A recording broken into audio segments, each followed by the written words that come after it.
శ్రీ తక్కలపల్లి రవీంద్రరావు గారు. ఇవాళ మీ అందరినీ కూడా తీసుకొని దాదాపు 350 కిలోమీటర్లు ఇంత దూరం మరి మీకు శ్రమ అయినా కూడా చాలా ఓపికగా మీ అందరినీ కూడా మోటివేట్ చేసి ఇక్కడ దాకా తీసుకొచ్చిన సోదరులు ఊకంటి ప్రభాకర్ రావు గారికి, అదేవిధంగా వారితో వచ్చిన మిత్రులు కొన్ని పేర్లు గుర్తున్నాయి, కొన్ని హమీద్ గారు, కృష్ణ గారు, నరసింహారావు గారు, వర్మ గారు, వీరభద్రం గారు, శివాజీ గారు, కృష్ణ గారి పేరు చెప్పాను, భానువత్ కృష్ణ గారు, పేరు పేరున అందరికీ, వారితో పాటు విచ్చేసిన మీ అందరికీ, మా సోదరులందరికీ కూడా హృదయపూర్వకంగా నమస్కారాలు. హృదయపూర్వకంగా మీ అందరికీ స్వాగతం, సుస్వాగతం. ప్రభాకర్ రావు గారు మాట్లాడుతూ సింగరేణి కార్మికులకి కేసీఆర్ గారు చేసిన మేలు గురించి చాలా వివరంగా, వారసత్వ ఉద్యోగాలు ఎట్లా ఇచ్చినారు, ఆరోగ్యపరమైన సమస్యలు వస్తే ఎట్లా ఆదుకున్నారు, ఇవన్నీ కూడా చాలా వివరంగా చెప్పారు.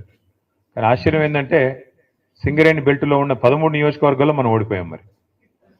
మరి ఎక్కడ తేడా వచ్చింది, ఎక్కడ ఎందుకు మరి టీబీజీ కేఎస్కి పార్టీకి ఎక్కడ శృతి కుదరలేదు, ఇది కొద్దిగా లోతుగా అధ్యయనం చేయాల్సిన అంశం. ఎందుకంటే అక్కడ పైన తూర్పు ఆదిలాబాద్ జిల్లాలో ఉండే బెల్లంపల్లి, చెన్నూరు, మంచిర్యాల, అలాగే కిందికి వస్తే ఇంకా మొత్తం గోదావరిలో రామగుండం, ఆ తర్వాత కిందికి మంతిని, తర్వాత మళ్ళీ భూపాలపల్లి, అక్కడి నుంచి మళ్ళీ చివరికి ఇల్లెందు, మనుగూరు, కింది దాకా సత్తుపల్లి దాకా, కొత్తగూడెం దాకా, మొత్తానికి మొత్తం ఒక్కటంటే ఒక్క సీట్లో కూడా 13 సీట్లుంటే గోదావరి పరివాహక ప్రాంతంలో మీ బొగ్గుగని విస్తరించున్న ప్రాంతంలో ఒక్క సీట్లో కూడా మరి మనం గెలవలేదు.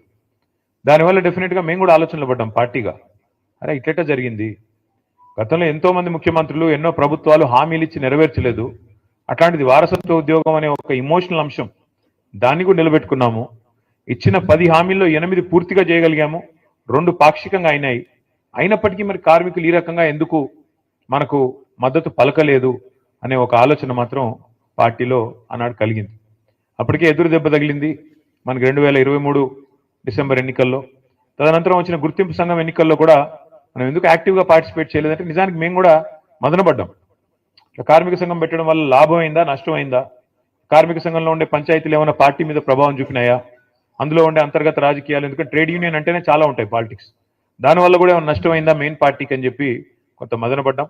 అందుకే మరి జరిగిన గుర్తింపు సంఘం ఎన్నికల్లో ఆ తర్వాత నిజానికి అంత క్రియాశీలంగా పార్టీ పనిచేయలేదు. అయినప్పటికీ మనుగురులో నేను మిమ్మల్ని అభినందిస్తా ఉన్నా, 24 ఓట్లతో మాత్రమే మీరు ఓడిపోయారు తప్ప నిజానికి మీరు ఓడిపోలేదు. పార్టీ ఆనాడు పూర్తిగా మద్దతు పలకపోయినా, క్రియాశీలంగా లేకపోయినా, మీ అంతటా మీరుగా కేసీఆర్ గారి మీద ప్రేమతో, తెలంగాణ బొగ్గుగని కార్మిక సంఘం మీద ప్రేమతో అద్భుతంగా పనిచేసి విజయ పంచులని ముద్దాడినందుకు మనుగూరులో ముఖ్యంగా మీ అందరిని నేను అభినందిస్తా ఉన్నాను.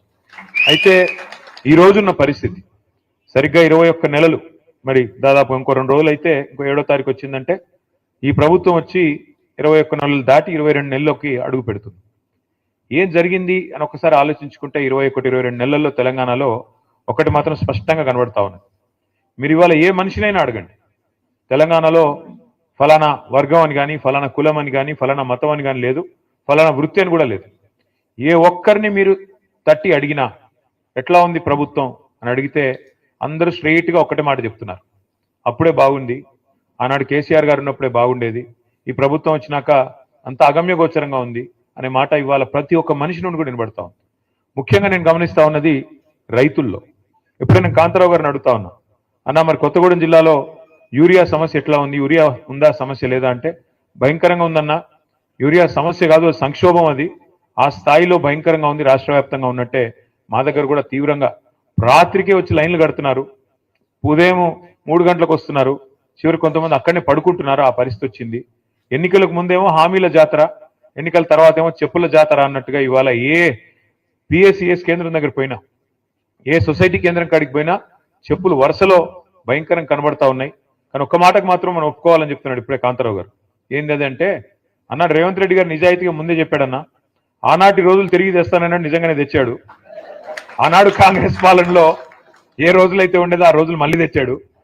మళ్ళీ కరెంట్ సరిగ్గా రావట్లేదు, మళ్ళీ మోటార్లు కాలిపోతున్నాయి, మళ్ళీ ట్రాన్స్ఫార్మర్లు వెళ్ళిపోతా ఉన్నాయి, మళ్ళీ రైతులు చెప్పుల జాతర పెట్టి పరిస్థితి వచ్చింది. వాస్తవంగా చెప్పాలంటే ఆయన నిజాయితీ గల మోసగాడన్నా రేవంత్ రెడ్డి గారు, నిజాయితీగా మోసం చేశాడు, చెప్పి మరీ చేశాడు.